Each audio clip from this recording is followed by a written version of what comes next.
요한계시록 우리 25번째 시간이고요. 오늘 요한계시록 12장을 보게 됩니다. 제가 오늘 교회가 격주로 가서 예배를 인도하는 요양원이 있어요. 근데 오늘이 그 날이었어요. 매주 수요일 날 오후 2시 반까지 갑니다. 근데 오늘 제가 이제 출근을 해가지고 준비를 하고 걸어가거든요. 2블럭 걸어가야 됩니다. 저쪽 홈플러스 익스프레스 쪽으로 2블럭을 걸어가야 되는데 주유소 옆에 가니까 갑자기 할머니 같아요. 아줌마는 아니었어요. 할머니들이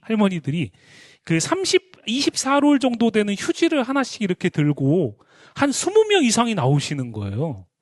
어디서 휴지를 싸게 팔았나? 봤는데 주유소 옆에 빌딩의 지하에서 이렇게 나오시더라고요. 그러고 보니까 2주 전에는 할머니들이 미역을 하나씩 들고 계셨거든요. 그래서 이게 홍보관인가 보다. 참 딱하다 이렇게 생각을 하면서 차마 그거 가시면 안 돼요라고 말은 못하고 이제 가고 있었어요.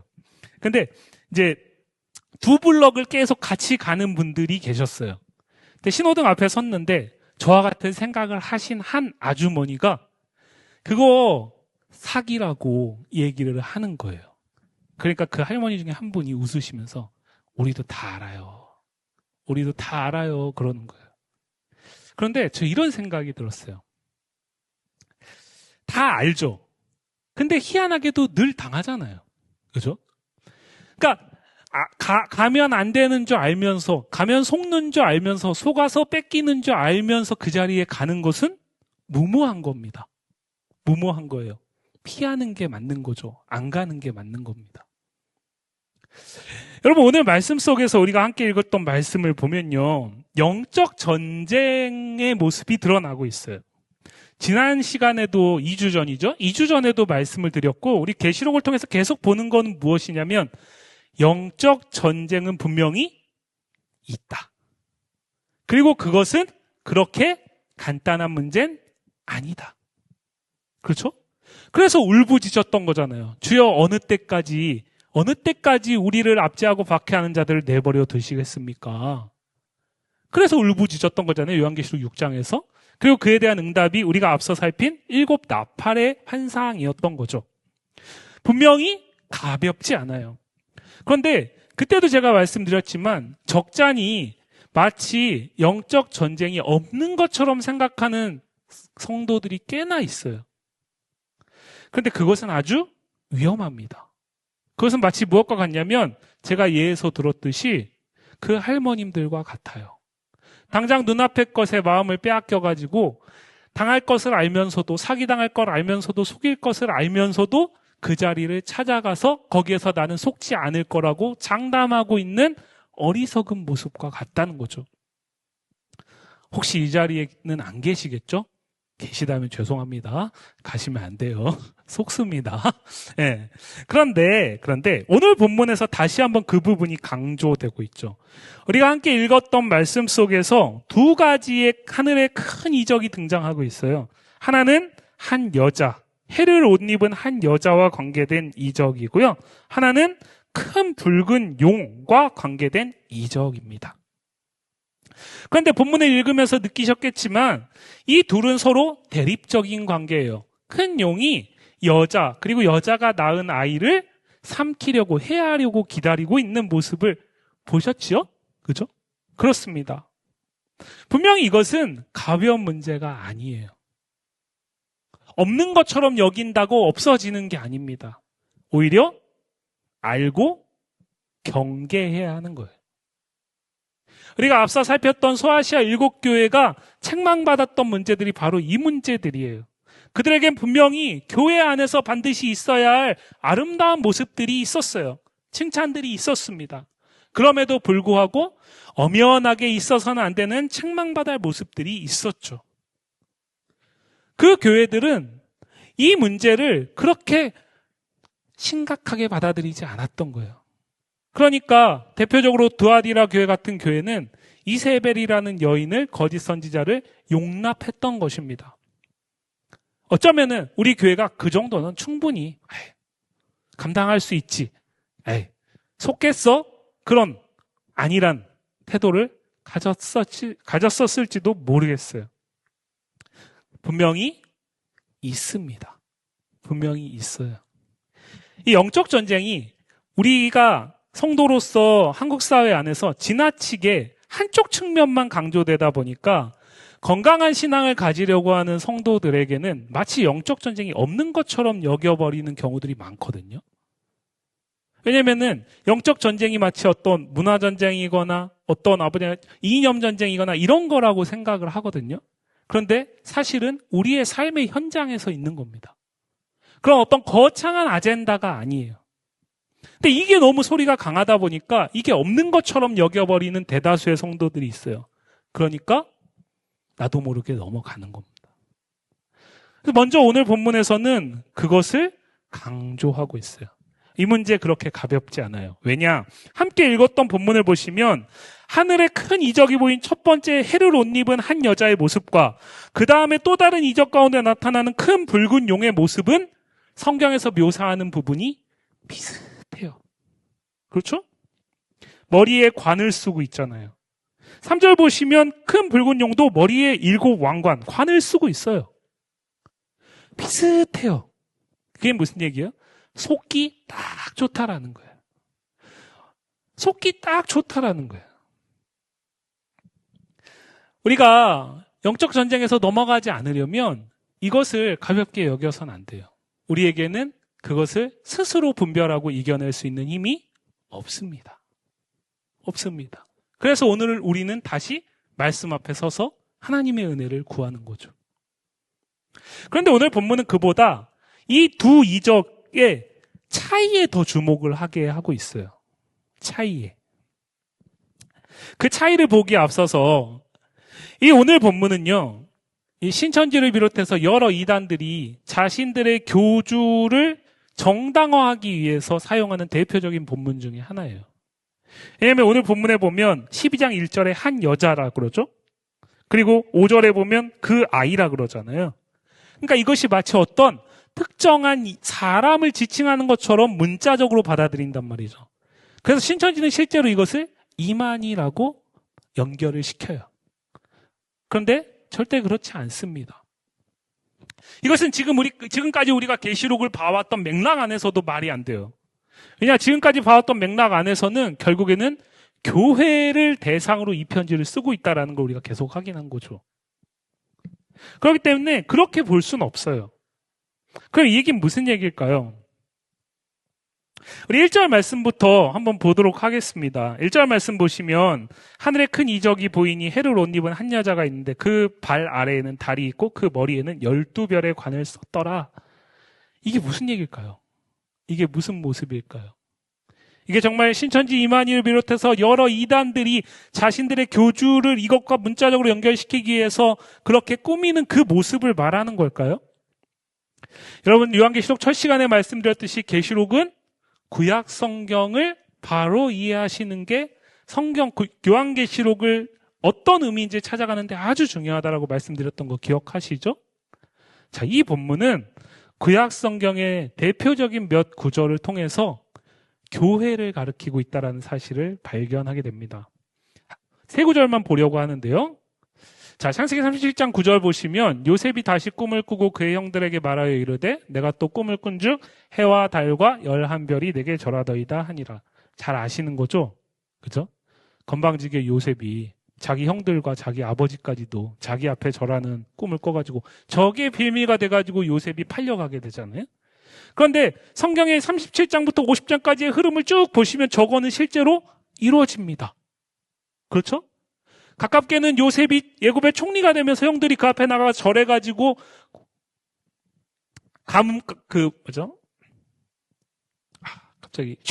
흉년 가운데 곡식을 사러 가가지고 그것을 실제로 이루어져요. 그런데 사실 이것은 무엇이죠? 그렇게 요셉이 먼저 가고 그곳에서 총리가 됐을 뿐만 아니라 그 흉년을 보내면서 야곱의 모든 가족들이 이주해가지고 고센 땅에서 이루어진 뭐요?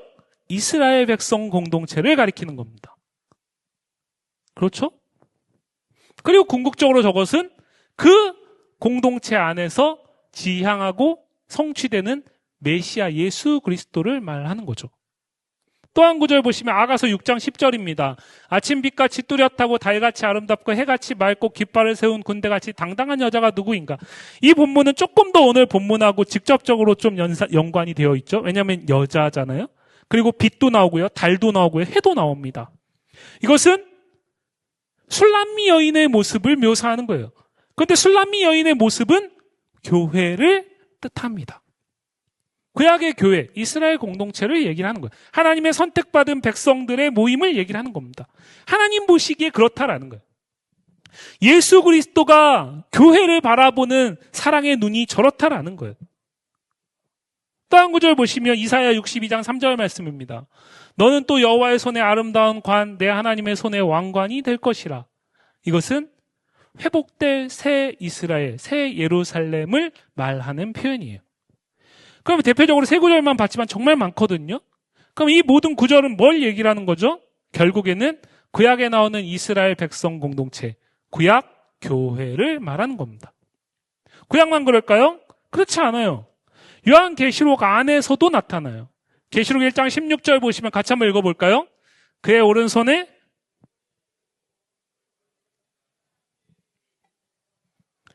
그의 오른손엔 7별이 있고 그 얼굴은 해가 힘있게 비치는 것 같더라. 근데 20절 가니까 7별이 뭐라고 얘기를 하죠? 7교회의 사자다 라고 얘기를 해요. 그렇죠? 그럼 이 얘기는 무슨 얘기입니까? 신약교회를 얘기를 하는 거예요. 1차적으로는 소아시아 교회를 얘기를 하는 거예요. 앞에서 7교회 우리가 살폈던 그 교회. 그리고 그 7교회가 모든 교회를 통칭한다라는 거 우리가 앞서 이미 살폈기 때문에 결국에 이것은 어떤 특정한 사람이 아니라 누구다? 교회. 하나님의 백성들의 공동체를 얘기를 한다는 거예요. 그들을 가리키는 거예요. 이런 관점에서 보면 오늘 본문 2절에서 이 여자가 겪는 해산의 고통이라는 것은 해산할 때까지 여자가 겪는 그 고통은 구약의 교회가 예수님이 이 땅에 오실 때까지 겪게 되는 박해 가운데 겪는 고통을 가리킵니다. 구약의 이스라엘 공동체 가운데서 하나님 앞에 범죄하고 우상숭배를 돌이키지 않았지만 그 가운데 남은 자들, 그 신앙을 지키기 위해서 예레미야 같이 눈물을 흘리며 하나님의 약속을 붙들었던 자들, 그들의 고통을 가리키는 거예요. 그 고통의 시간이 지나면 누가 태어나요? 아기 예수가 태어납니다. 오늘 본문 딱 보니까 1절과 2절 보니까 이거 딱 어디서 사용하기 좋아요? 가톨릭에서 쓰기 딱 좋아요. 1절에 나오는 한 여자는 마리아고요. 그 여자를 통해서 낳은 아이는 예수 그리스도. 그런데 뭐라고요? 이 여자는 특정인이 아니에요. 교회입니다. 구약과 신약의 공통적으로 나타나는 교회, 하나님의 언약 공동체를 말합니다. 하나님의 언약 공동체를 말해요. 그럼 이 언약은 결국에는 오늘 영적 전쟁이라 그랬으니까요. 그럼 이 본문은 오늘 우리에게 창세기로 우리를 안내하고 있어요. 우리가 잘 알고 있는 원시 복음이라고 말하는 아담과 하와가 에덴 동산에서 범죄했을 때 하나님께서 그들의 실패 가운데서 주셨던 놀랍고 위대하신 약속. 그 약속으로 우리를 초대하는 거죠. 같이 한번 읽어볼까요? 내가 너로 여자와 원수가 되게 하고 내 후손도 여자의 후손과 원수가 되게 하리니.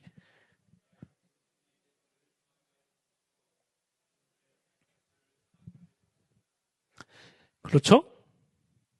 창세기 3장 15절이 점프해가지고 마태복음 1장에서 예수님의 탄생으로, 예수님의 오심으로 성육신으로 성취되었는데 그 중간 단계에서는 이 약속을 무너뜨리기 위해서, 이 약속을 성취를 방해하기 위해서 누가요? 오늘 본문에 나오는 큰 용으로 대표되는 마귀의 세력들이 끊임없이 공격하고 속이면서 언약의 성취를 막는다라는 거예요.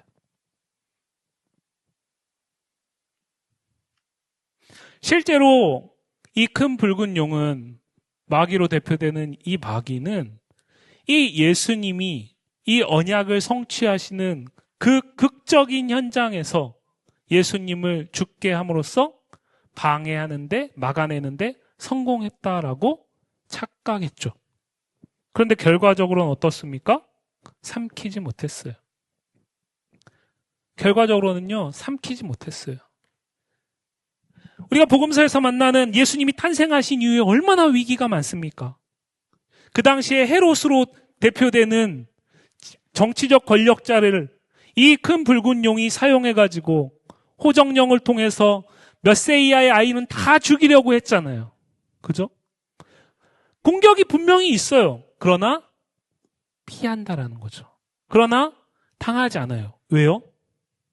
이것은 하나님, 전능하신 하나님께서 우리가 앞서 4장과 5장에서 봤던 우리 주 하나님, 찬양과 영광과 존귀와 영광을 받기에 합당하신 그 유일하신 하나님께서 이루시는 일이기 때문에 그렇죠.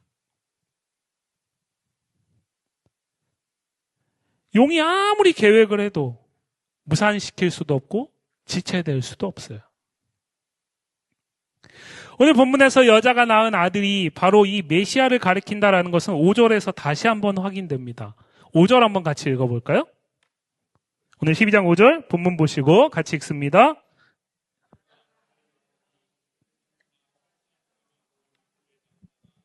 그 아이를 하나님 앞과 그 보좌 앞으로 올려가더라.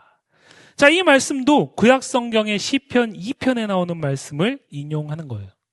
시편 2편 7절과 9절 말씀 한번 같이 읽어보겠습니다. 내가 여호와의 명령을 전하노라. 여호와께서 내게 이르시되 너는 내 아들이라. 오늘 내가 너를 낳았도다.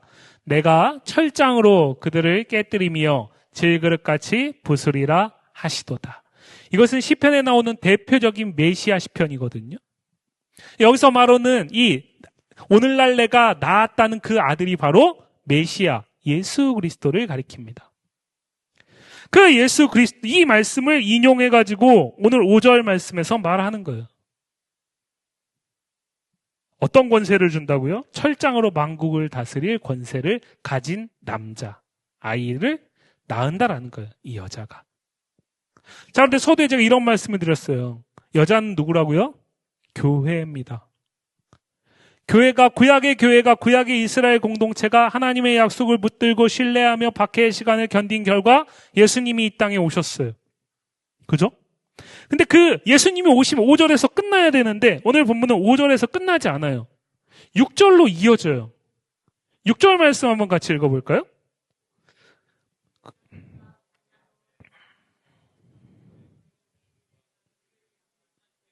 하나님께서 예비하신 곳이 있더라.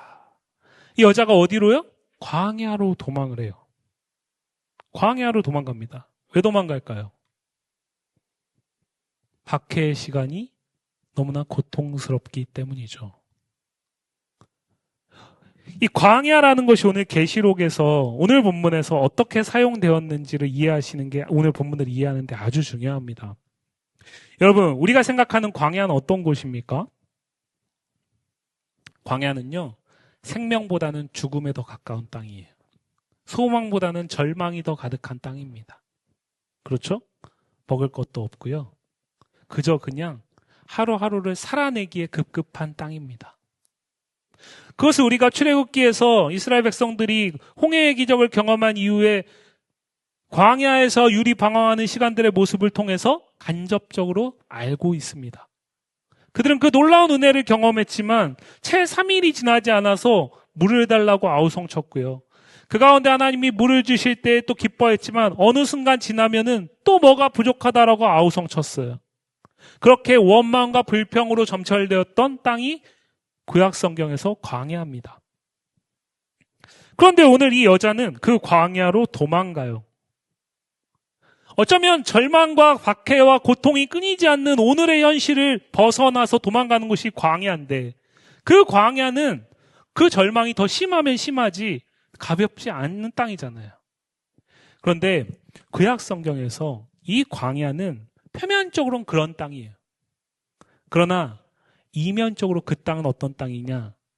그 절망 가운데 소망이 되시는 하나님을 만나는 땅이에요. 그 결핍 속에서 채우시는 하나님을 만나는 땅이에요. 바로 그곳으로 도망가는 거예요. 왜요? 오늘 본문에 나오죠? 그곳은 어떤 곳입니까? 하나님께서 그를 양육하기 위하여 예비하신 곳이에요. 우리 신명기 8장 2절과 3절 말씀 한번 같이 읽어볼까요? 같이 읽습니다. 내 하나님 여호와께서 이 40년 동안에 내게 광야길을 걷게 하신 것을 기억하라. 너를 낮추시며 너를 줄이게 하시며 또 너도 알지 못하며 내 조상들도 알지 못하던 만나를 내게 먹이신 것은 사람이 떡으로만 사는 것이 아니요 여호와 입에서 나오는 모든 말씀으로 사는 줄을 내가 알게 하려 하심이니라. 신명기 8장에서 모세는 모압 평지에서 가나안 땅을 앞두고 유언과 같이 신명기의 말씀을 모압 평지에서 설교하면서 이제 약속의 땅에 들어가게 될 그들에게 뭐라고 얘기한 거죠? 너희가 광야에서 어떻게 살았는지 기억하라는 거예요. 너희가 이곳에서 무엇으로 먹고 살았는지 기억하라는 거예요.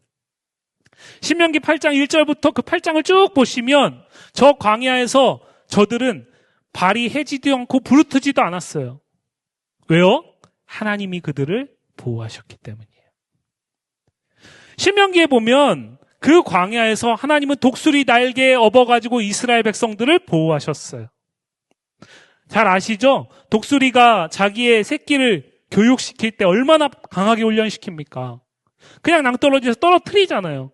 그래가지고 날개짓을 하지 않으면 날 수 없는 그 독수리가 곧 죽기 직전에 아래 이렇게 와가지고 날개로 탁 업어서 다시 올리잖아요. 그걸 막 반복하는 거죠. 이스라엘 백성들에게 광야는 그런 땅이에요. 하나님이요. 이스라엘 백성들이 애굽에 430년간 종살이 할 때에 그들의 노역의 강도가 더 강해지면서 아우성치는 소리를 들으셨어요. 그러고 나서 출애굽의 은혜를 베푸신 거죠. 그렇게 출애굽의 은혜 가운데 광야를 지나 약속의 땅을 향해 나아갑니다. 그들에게 광야는 약속의 땅을 향해 나아가는 그 과정 속에서 하나님의 인도하심과 보호하심을 40년 동안 경험해야 하는 과정이었다라는 거예요. 오늘 6절 말씀에 양육한다라고 표현된 이 표현은 헬라어 시제로 보면 현재형입니다. 그 얘기는 무슨 얘기냐면 1260일이라는 시간 동안 하루도 빠짐없이 하나님께서 그 여자와 아이를 보호하시고 양육하신다라는 거예요. 자, 그런데 우리가 2주 전에 왔던 말씀을 생각해 보면요. 이 1260일은 11장 2절에서 42달이라고 표현되었습니다. 그죠? 근데 11장 2절에서 42달은 어떤 기간이냐? 거룩한 성 예루살렘의 짓밟히는 박해 가운데 하나님이 내어주신 기간이에요. 그럼 종합하면 이 기간은 어떤 기간이냐? 표면적으로는 박해가 허락된 기간이지만 그 박해 속에서 하나님이 당신의 백성들을 지키시고 보호하시고 기르시는 기간이라는 거예요. 여러분,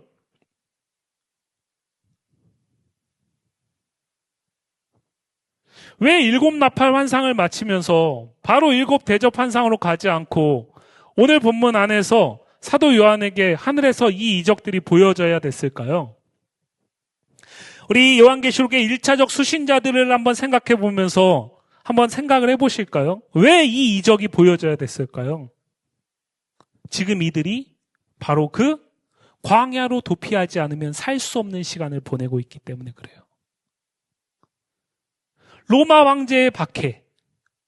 우리가 앞에서 늘 몇 차례 말씀드리지만 서머너와 빌라델비아가 칭찬을 받았지만 그들의 형편은 너무나 고통스러웠어요. 오죽하면 하나님께서, 오죽하면 주의 사자가 편지 가운데 그 환난은 10일이라는 정한 기간이 있다라는 말로 위로를 했겠습니까? 끝날 것 같지 않은 박해처럼 느껴지는 그들에게 분명히 기한이 있다라고 말씀하신 거죠. 그러나 뭐예요? 1260이라는 기간 동안 분명히 박해가 있는 것처럼 이들은 박해 중에 있어요. 근데 그 박해 중에 무엇을 잊게 되죠? 하나님이 우리를 더 이상 돌보지 않는구나. 하나님이 우리를 버렸나 보다. 그때 하나님이 이들에게 뭐라고 얘기하시는 거예요? 나는 너희를 버리지 않았다. 나는 너희를 지금도 양육하고 있다.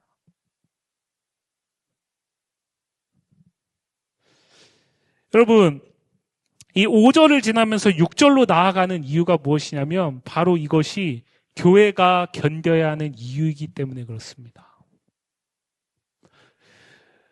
격주로 저와 함께 말씀을 나누면서 제가 설교 시간에 요한계시록 말씀 속에서 제일 많이 하는 이야기, 계속 반복하는 이야기가 혹시 뭔지 아시나요? 예수의 나라에 환난과 참음으로 동참하라. 예수의 나라에 동참하기를 우리는 원합니다. 그런데 그 방법은 하나밖에 없어요. 환난과 참음으로만 동참할 수 있어요. 그러려면 뭐가 필요합니까? 견뎌내야 돼요. 견뎌내야 돼요. 그런데 그 견딤의 기간이 나 혼자 견디는 게 아니라는 거예요. 그 견딤의 기간을 나를 양육하시는 하나님과 함께 견딘다라는 거예요. 아니, 하나님이 나를 견디게 하신다라는 거예요. 여러분, 이것을 교리적으로 견인의 은혜라고 얘기합니다. 저와 여러분이요, 이 땅에서 아무리 믿음을 지키는 그 걸음을 디디면서 박해당하고 고통당할지라도 그것이 헛된 것이 아닌 이유가 무엇이냐면 하나님이 그 믿음을 끝까지 지켜낼 수 있도록, 견뎌낼 수 있도록 우리를 지키시기 때문에 그래요. 여러분, 소아시아 7교회에 이거보다 더 큰 위로가 있을까요? 이들에게 야, 조금만 견디면 너네 더 많은 사람들이 너네 교회에 몰려들 거야. 야, 조금만 견디면 지금은 그렇게 미비해 보이지만 저 라오디게아 교회와 같이 삐까뻔쩍한 교회가 설 수 있을 거야. 그 도시 사람들이 다 너네 교회로 몰려들 거다. 그것이 아니라 그 견디는 시간, 그 고통의 시간, 광야와 같은 절망의 시간 속에 내가 너희와 함께하고 내가 너를 양육하고 있다라는 거예요. 나아가서 그것은 끝이 있다라는 거예요. 1260일이 지나면 우리가 앞에서 봤듯이 하나님께서 그를 박해하는 자들에게 더 이상 기회를 주지 않으시고 그들의 울부짖음을 들어 응답하신다라는 거예요. 사랑하는 성도 여러분, 이스라엘 백성들에게 출애굽의 구원의 역사 가운데 광야의 기간 40년이 그들이 가나안 땅에 이르기까지의 준비 기간일 뿐만 아니라 그를 양육하시는 하나님을 경외하고 신뢰하는 기간이었듯이 오늘 본문의 사도 요한과 소아시아 7교회들에게 그들이 박해 가운데서 피하여 광야에서 보낸 1260일이 고통 중에도 이제 계시록 20장 이하에 가면 새 예루살렘을 하나님이 내려주시는데 그때까지 그 하나님의 양육하심 가운데 믿음으로 견뎌내게 하시는 기간이라는 사실을 기억하시기를 바랍니다. 그리고 오늘 우리가 먼저 이기신 그리스도와 함께 그의 나라의 환난과 참음으로 동참하면서 믿음의 걸음을 딛게 하는 것, 바벨론의 방식이 답인 것처럼 이야기되어지는 세상 속에서 그 방식을 거절할 때 찾아오는 박해 중에도 하나님의 양육하시는 손길을 신뢰하며 의지하며 믿음의 걸음을 딛게 하는 그 기간, 지금 우리가 성도로 교회로 살아가는 오늘의 이 시간이 바로 1260일입니다. 여러분, 이것은 교회를 향한 하나님의 위로의 약속이에요. 왜냐? 요한계시록 2장 26절과 27절 말씀을 보시면 도아디라 교회에게 이렇게 약속하셨어요. 이기는 자와 끝까지 내 일을 지키는 그에게 만국을 다스리는 권세를 주리니 그가 철장을 가지고 그들을 다스려 질그릇 깨뜨리는 것 같이 하리라. 나도 내 아버지께 받은 것이 그러하니라. 아버지 하나님께서 아들 예수 그리스도에게 이 권세를 주셨어요. 만국을 다스리는 권세, 철장으로 만국을 다스리는 권세. 그런데 그 권세를 아들이신 그리스도는, 교회의 머리 되신 그리스도는 누구에게요? 이기고 견디는 자에게, 돌이켜 회개함으로 믿음의 걸음을 이기신 그리스도와 함께 걸어가는 자에게, 예수의 나라의 환난과 참음으로 동참하는 자에게 그 권세를 약속하고 계세요. 사랑하는 성도 여러분, 여자와 용의 전쟁은요, 이미 결정났습니다. 십자가에서 용은 자신이 이겼다라고 외쳤지만 하나님은 오히려 그를 높이셔서 죽음을 이기고 부활케 하시고 승천케 하셔서 용의 계획을 무참히 깨뜨리셨어요. 그리고 영원하고 단 한 번의 승리를 선포하셨습니다. 그 승리가 오늘 우리로 하여금 믿음의 길을 이기신 그리스도와 함께 걷게 하는 능력입니다. 여러분, 지금 여러분의 시간이 광야의 시간 같이 여겨지시나요? 그 광야에 이르지 않기 위해서 스스로 광야를 피하는 선택을 하고 계시나요? 여러분, 광야와 같은 시간을 보내는 그 시간이 광야일 뿐만 아니라 하나님께서 우리를 양육하시기 위한 하나님의 은혜의 때임을 기억하실 수 있길 바랍니다. 우리로서는 감당할 수 없는 이 1260일이 차기까지 하나님은 단 하루도 1분 1초도 빠짐없이 우리를 친히 양육하십니다. 이기신 그리스도와 함께 믿음을 따라 우리의 삶을 감당해내면서 믿음의 선택과 결정을 통해 하나님의 영광을 나타내는 성도와 교회로 승리하게 하실 것입니다.